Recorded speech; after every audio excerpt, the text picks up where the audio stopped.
Do you think Nikki Haley throws her support behind Donald Trump this morning?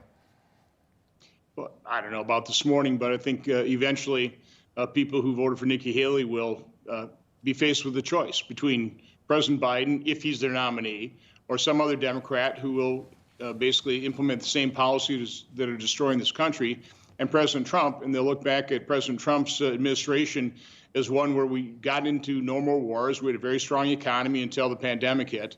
And, by and large, Donald Trump put a little fear into our adversaries' hearts, and they weren't as adventurous as they are under President Biden's weakness. Senator, it's March the 6th. We're a little more than an hour away, seemingly, if all these reports are accurate, from Donald Trump being the Republican nominee for a third straight time. What do you make of that? Well, that's who the Republican primary voters selected. Again, they look back at the country under President Trump versus the disaster that the Biden administration, Democratic governance has been for America. The open borders, 40-year high inflation, a war on fossil fuels, the weakness that has emboldened our adversaries. And they go, well, whether you agree or disagree with everything that Donald Trump says or how he conducts himself or how he behaves, you have to admit that he kept us out of wars and produced a country that was in pretty good shape. Yeah. So these things are always a binary choice. The state of Wisconsin, your home state, the primary there coming up, I think, a little under a month now. Trump won Wisconsin 2016, lost it in 2020. Where is Trump's support in your home state right now? Again, both the elections were close. This one would be close as well. I think the real trick to winning in Wisconsin is to have a very strong grassroots effort, strong ground game.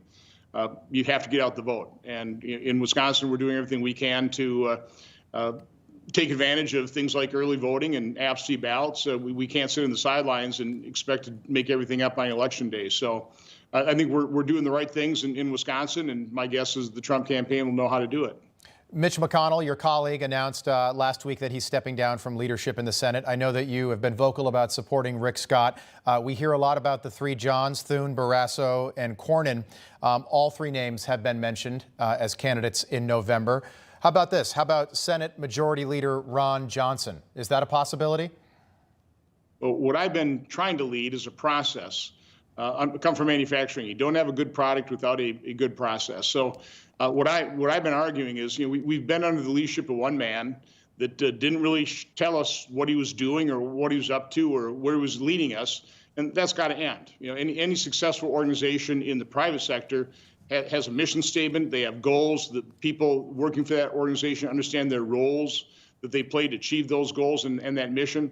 And that's what we need to go through. As Republican conference in the Senate, we need to know what we are about. What are the principles that we will adhere to, that we will fight for? And I think in general, the mission statement has to be, how are we going to effectively counter the destructive policies and ideology of the radical left, which is the Democratic Party? I mean, we need to respond. I don't think we've done a particularly good job responding to that. We certainly have not been fiscally conservative the way our supporters expect us to. So we have to go through a process, and then I hope leaders will emerge from that process. Do you see yourself as, and you did incredibly well in the private sector, Senator, Rick Scott, part of the process is going to be winning re-election in Florida, and he's in a tight race right now. He's up by only 3 points in the most recent polls. He will most likely hold on to his seat, but if he doesn't, that means this is going to be really interesting in the fall. Could you see yourself running for leader? Well, again, we do need a more business-like process in the Republican conference, a more collaborative process. Again, we've had a leader who kept everything close to his vest. We had no idea that he was there negotiating an immigration bill when all we were asking repeatedly in the conference is some kind of enforcement mechanism to force President Biden to use the authority he has. We're happy to strengthen that authority, but use that authority to actually secure the border. Nobody asked for the bill that was so awful that even McConnell in 24 hours was recommending we not vote cloture on it. So again, we need a more collaborative process. We need a leader that will help us develop that mission statement, fully embrace it, and then adhere to it and the principles and goals that we set.